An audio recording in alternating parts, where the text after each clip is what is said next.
Hey folks, thanks for joining us here in the basement at Sambo's Rip Track.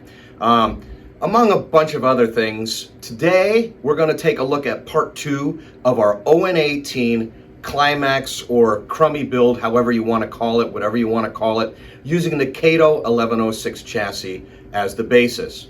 Now in the first video we took a look at using parts from a very hard to find Backwoods Miniatures kit. And today I'm going to show you some of the modifications that took place in order to get that to fit from a larger, wider chassis down to a smaller, narrower chassis. And if you ever come across one of these kits and want to do something like this, maybe some parts that you need to keep in mind that you want to utilize as well.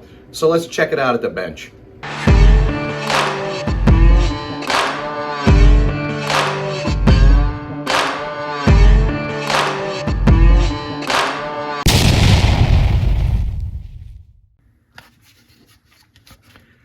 First, let me say that this is a phenomenal kit, and I bought this brand new when Pete McParland offered it from the now defunct Backwoods Miniatures website.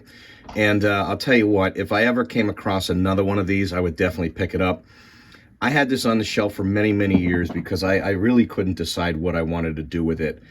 I had purchased a Bachmann HO Climax that I thought I wanted to turn into a Class A, but I could never really get the parts to come together.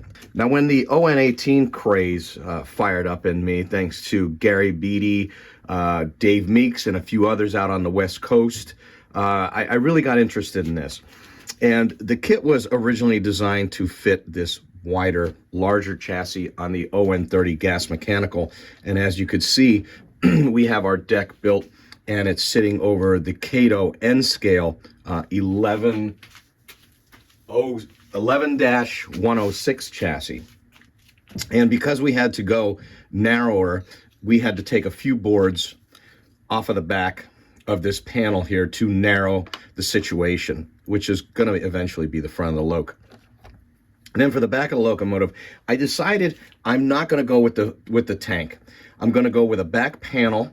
And I had to add this little arch support to it, and the back panel is going to sit on the back of the locomotive because, as you see by the following pictures, when you buy this kit, you have a couple different options on how to build it. You could either build it with a wood panel surround all the way, using the wood panel as the rear part of your bunker, or you could use the included steel bunker that also comes with the kit. But to answer any questions, the water tank for this locomotive is up front, and considerable amount of material had to be removed, obviously, on the width of this to get it to fit within the narrowed box that makes it a Class A. And also what I had to do was, in the original chassis, you could see that the Bachmann molded transmission is in place, and the boiler for this fit over it. And the cylinders and all of the linkages and the valve gear kind of rode on the sides of that molded transmission. So what I had to do with the On18 version was I built my own, and I also added a firebox door back there for it, so you could either call it part of the boiler or part of the boiler and the transmission down below, whatever. It's whimsical, of course, and it's On18, so it's fun. So basically, this is the point where we're at. The cab is going to go into the paint shop today. I'm not quite sure if I'm going to go red or if I'm going to go the signature green that I've been utilizing, but this is where we're at.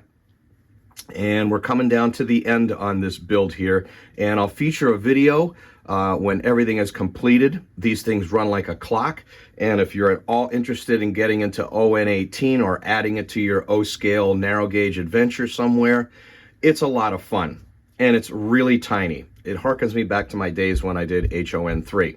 But hey, thanks for checking into Sambo's Rip Track, and we'll see you back with part 3.